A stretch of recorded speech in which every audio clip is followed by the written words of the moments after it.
Colombia के इलाके सेरेहोन में कोयले की कान में साइंटिस्ट और पैलियोंटोलॉजिस्ट की एक टीम जमीन की गहराई में खुदाई कर रही थी। क्योंकि ये कोयले की कान असल में 6 करोड़ साल पुराने रेन फॉरेस्ट की वजह से बनी थी, इसी वजह से वो लोग इसमें पुराने जमाने के पौधों और जानवरों के रिमेन्स तलाश कर रहे थे। ये जगह दुनिया से छुपे हुए एक मिस्टीरियस पास्ट का हिस्सा थी, जिसे जमीन ने अपनी लेयर्स के अंदर छुपा रखा था। खुदाई के दौरान एक्सपर्ट्स को चट्टानों की गहराई में से एक अजीब सी चीज मिलती है।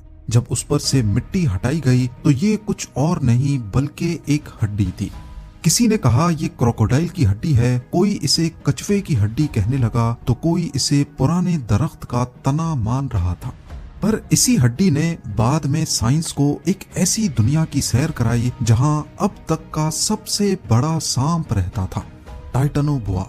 ये कोई आम सांप नहीं बल्कि आज के ग्रीन एनाकोंडा से 10 टाइम्स ज्यादा भारी और एक पैसेंजर बस से भी ज्यादा लंबा था।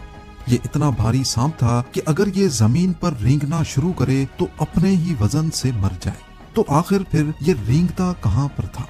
एक मामूली हड्डी ने एक्सपर्ट्स को अमेज़न के उस इतिहास में पहुंचा दिया जहां का नक्शा ही बिल्कुल अलग था।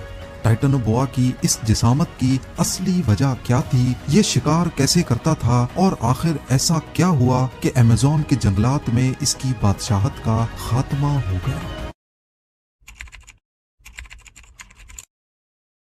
टाइटनोबोआ की दरियाफ्त कोई अचानक होने वाला वाकया नहीं था, बल्कि ये सिलसिला 1994 में शुरू हुआ। एक लोकल जियोलॉजिस्ट हेनरी गार्सिया ने सेरेहोन की कान में एक अजीबो गरीब चीज देखी जो किसी दरख्त की टहनी का हिस्सा मालूम होता था। उस वक्त किसी ने इस पर ज्यादा अटेंशन नहीं दी और इसे स्पेशल बॉक्स में डालकर रख दिया गया। तकरीबन एक दहाई बाद साल 2002 में एक और जियोलॉजिस्ट फेबियानी हेरेरा को भी यहाँ से वैसा ही एक फॉसिल मिला। इन जियोलॉजिस्ट का असल मकसद पेलियोसीन फ्लोरा पर रिसर्च करना था, ताकि ये पता लगाया जा सके कि दुनिया के पहले ट्रॉपिकल रेन फॉरेस्ट कैसे दिखते थे। इस कहानी में असल मोड़ 2007 में आया जब इन फॉसिल्स को Florida museum of natural history में पहुंचाया गया।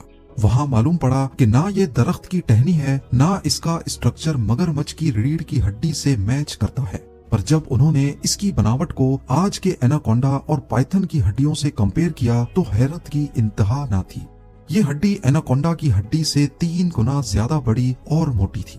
इस मौके पर एक्सपर्ट्स ने इसे फौरन एक सांप की हड्डी के तौर पर पहचान लिया। आप खुद अंदाजा लगा लें, राइट साइड पर वो हड्डी है जो कोयले की कान से मिली थी और लेफ्ट साइड पर एनाकोंडा की रीढ़ की हड्डी। साइंस की दुनिया में साइज की इंपॉर्टेंस बहुत ज्यादा होती है और टाइटनोबोआ ने हर पुराने रिकॉर्ड को तोड़ दिया। एक्सपर्ट्स ने इस रीढ़ की हड्डी की मदद से सांप की लंबाई का अंदाजा लगाने के लिए मैथमेटिकल मॉडल्स का सहारा लिया।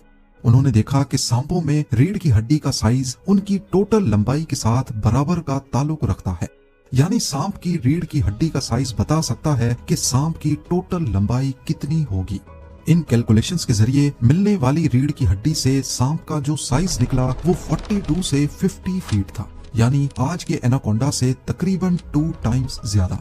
टाइटनोबोआ महज लंबा ही नहीं बल्कि उसकी मोटाई एक मोटे आदमी की कमर जितनी और उसकी जिसामत इतनी भारी थी कि वो एक सिडान गाड़ी जितना वजनी था, तकरीबन 1200 केजी या फिर एनाकोंडा से 10 टाइम्स ज्यादा भारी।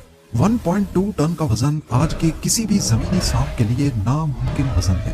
इस डिस्कवरी ने दुनिया भर में तहलका मचा दिया, क्योंकि असल में ये था सांपों का बादशाह जिसे बाद में टाइटनोबोआ का नाम दिया गया। तो दोस्तों, अगर वीडियो पसंद आई हो तो वीडियो को लाइक करें, चैनल को सब्सक्राइब करें और दोस्तों के साथ शेयर करें ताकि आपको मिलते रहे इस तरह के वीडियो।